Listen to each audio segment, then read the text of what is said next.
Hi friends, ஒரு grocery organising video பார்க்கலாங்களா?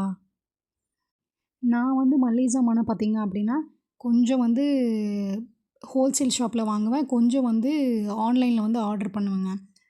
Liquid, soap இந்த மாதிரி ஐட்டம் எல்லாமே ஃபுல் அண்ட் ஃபுல் வந்து ஆன்லைனில் வாங்குறது வந்து கடையில் வாங்குறத விடவே நமக்கு வந்து ரொம்பவே லாபமாக இருக்கும். அப்படிங்கிறதுனால ஃபுல் அண்ட் ஃபுல் வந்து நான் வந்து அதை வந்து சர்ச் பண்ணி ஆன்லைனில் வாங்கிருவேன். அப்புறம் வந்து கடையில் விற்கிற விலை எப்படி, அப்புறம் வந்து ஆன்லைனில் எப்படி இருக்குது அப்படிங்கிறத கம்பேர் பண்ணி ஒரு சில மளிகை சாமானமும் நான் ஆன்லைன்லேயே வந்து ஆர்டர் பண்ணிடுவேன். நான் வந்து எப்படி வந்து கிராசரிஸ் எல்லாம் வந்து ஆர்கனைஸ் பண்ணி வச்சுருக்கேன் அப்படிங்கிறத வந்து நான் உங்களுக்கு காட்டுறேங்க. இந்த லெஃப்ட் ஹேண்ட் சைடு இருக்குது இல்லைங்களா, இதில் வந்து நான் டெய்லி எடுக்கிற திங்ஸ் எல்லாமே வந்து போட்டு வச்சுருப்பேன்.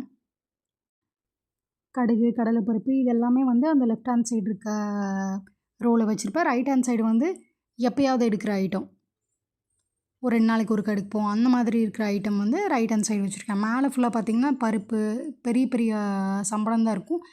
பெருசு பெருசாக வாங்குறதெல்லாம் வந்து அங்கே வந்து மேலே வந்து ஸ்டோர் பண்ணி வச்சுருப்பேன். இந்த மசாலா பாக்ஸில் வந்து நான் ட்ரை ஃப்ரூட்ஸ் எல்லாம் போட்டு வச்சுருக்கேங்க. அடுத்து பார்த்திங்கன்னா இந்த பெரிய சம்பளத்தில் கோதுமை மாவு வீட்லேயே அரைச்சது. அடுத்த சம்பளத்தில் வந்து சர்க்கரை. இந்த மேலே இருக்கிற ரோல் இருக்கிறதெல்லாம் பார்த்திங்கன்னா பெரிய பெரிய சம்பளம் தான் இருக்கும். ஒரு ஃபஸ்ட்டு சம்பளம் ஒரு 4 கிலோ பிடிக்கும் அந்த மாதிரி இருக்கும். இந்த சம்பளம் பார்த்திங்கன்னா ஒரு 3 கிலோ பிடிக்கும்.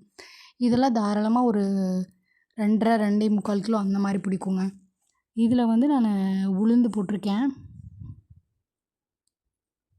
உளுந்து வந்து அப்பப்போ வாங்கிக்கிட்டால் தான் இட்லி வந்து கொஞ்சம் சாஃப்டாக வரும்னு வைங்களேன். அடுத்து வீட்லேயே அரைச்ச சாம்பார் தூள்,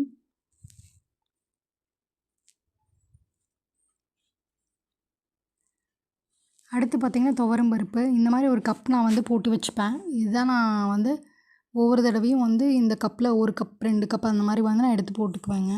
அப்போ தான் வந்து நம்ம கைப்படாமல் ஈஸியாக எடுக்க முடியும்.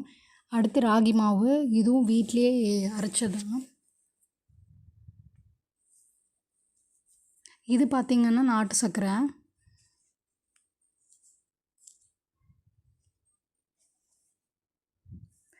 நெக்ஸ்ட்டு சம்பளத்தில் பார்த்திங்க அப்படின்னா இதில் ட்ரை ஃப்ரூட்ஸ் வந்து அதில் மசாலா பாக்ஸில் போட்டு வச்சது போக மீதி இருக்கிறதெல்லாம் இந்த மாதிரி வந்து நான் போட்டு வச்சுருக்கேன். எனக்கு இந்த மாதிரி இந்த வந்து சாப்பாடு எல்லாம் போட்டு வைக்கிற மாதிரியான பாத்திரங்கள் இந்த 2மே, இந்த 2 பாத்திரம் எனக்கு ரொம்பவே பிடிக்கும். இந்த லெஃப்ட் ஹேண்ட் சைட் பார்த்திங்க அப்படின்னா நான் டெய்லியுமே யூஸ் பண்ணுற மளிகை எல்லாமே இந்த லெஃப்ட் ஹேண்ட் சைடில் இருக்கிற ரோல் தாங்க வச்சுருப்பேன். இது ஃபஸ்ட்டு ஒன் பார்த்திங்க அப்படின்னா மிளகாத்தூள், இது வீட்லேயே அரைச்சது தான். அடுத்து பாசிப்பருப்பு, மிளகு. நான் வந்து இந்த மாதிரி இந்த லிட்டு வந்து பார்த்திங்கன்னா நம்ம வெளியிருந்து பார்த்தாவே என்ன இருக்குதுன்னு தெரியும். அந்த மாதிரி இருக்கிறதுல தான் வந்து டெய்லி எடுக்கிற இந்த கடுகு, உளுத்தம்பருப்பு, தாளிக்கிறதுக்கு தேவையான மசாலாஸ் இதெல்லாம் வந்து இங்கே வச்சுருக்கேன். மிளகு, சீரகம், மஞ்சத்தூள், கடுகு, இது பார்த்திங்கன்னா டீ தூள். நெக்ஸ்ட்டு பார்த்திங்க அப்படின்னா சர்க்கரை.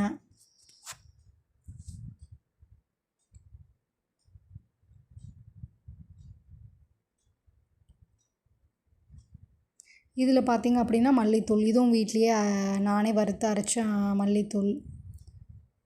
நெக்ஸ்ட்டு பார்த்திங்க அப்படின்னா பச்சைப்பயிறு போட்டு வச்சுருக்கேன். பழைய பச்சைப்பயிறு கொஞ்சம் இருந்ததுனால அதை வந்து ஒரு சின்ன கிண்ணத்தில் போட்டு வச்சுருக்கேன். அது இல்லாமல் ஒரு மெஷரிங்க்காக ஒரு சின்ன கிண்ணம் வச்சுருக்கேன். 2யும் மிக்ஸ் பண்ணாமல் பழசை தனியாக புதுசு தனியாக வச்சுருக்கேன். இது பொட்டுக்கடலை. அப்புறம் பார்த்திங்கன்னா மீல் மேக்கர். எங்கள் பாப்பாவுக்கு வந்து மீல் மேக்கர்னால் ரொம்ப பிடிக்கும். தக்காளி சாதம் எதுனாலும் அதுக்குள்ளே மீல் மேக்கர் 2 போட்டு ஸ்கூலுக்கு கொடுத்துட்டோம்னா கம்முன்னு சாப்பிட்டு வந்துடுவாங்க. அடுத்து வந்து கொள்ளு. அடுத்து இது பார்த்திங்க அப்படின்னா கடலைப்பருப்பு. இது வந்து தட்டைப்பயிறுங்க.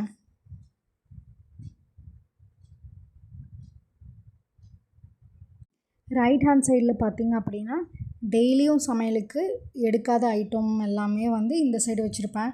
இதில் வந்து வெந்தயம். அடுத்து பார்த்திங்க அப்படின்னா 3 வகையான சுண்டல் வந்து இந்த சைடு வச்சுருப்பேன். கருப்பு சுண்டல், வெள்ளை சுண்டல். அடுத்து வந்து பச்சை பட்டாணி.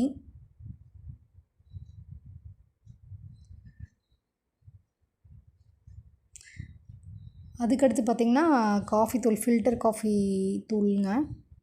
இது பார்த்திங்க அப்படின்னா சாம்பார் தூளுங்க. நான் வந்து சாம்பார் தூள் ஃபஸ்ட்டு வந்து அரைச்சின்னு சொல்லி மேலே காட்டினேன் இல்லைங்களா, அதை நம்ம எடுத்தோம் அப்படின்னா அதில் இருக்கிற ஃப்ரெஷ்னஸ்லாம் போயிடும். அதனால் வந்து சாம்பார் தூளும் மல்லித்தூளும் வந்து டெய்லி யூஸுக்காக சின்னதாக ஒரு சம்பளத்தில் போட்டு வச்சுப்பேன்.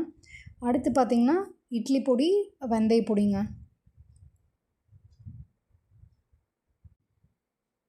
இந்த பருப்பு மாதிரி பச்சைப்பயிறு, சுண்டல் இதெல்லாம் வந்து வெயிலில் காய வச்சு நான் எடுத்து வச்சிட்டோம் அப்படின்னா செல்லு வராமல் இருக்கும். நான் வந்து ஒரு 2 வாரத்துக்கு ஒரு தடவை அந்த மாதிரி வந்து வெயிலில் காய வச்சு இந்த பச்சைப்பயிறு, சுண்டல்லாம் நான் எடுத்து வச்சுருவேன். ஆனால் இந்த அரிசி, சிறுதானியம் இருக்குது பார்த்திங்களா, இதெல்லாம் வந்து நம்ம வெயிலில் எடுத்து வைக்க முடியாதுங்க, மொறுமொறுன்னு ஆயிரும். அதனால நம்ம வந்து வேப்பந்தழையை வந்து நல்லா கழுவிட்டு அது நல்லா காஞ்சதுக்கப்புறம் இந்த மாதிரி சிறுதானியத்துக்குள்ளே போட்டு வச்சிட்டோம் அப்படின்னா உங்களுக்கு வந்து செல்லே வராதுங்க.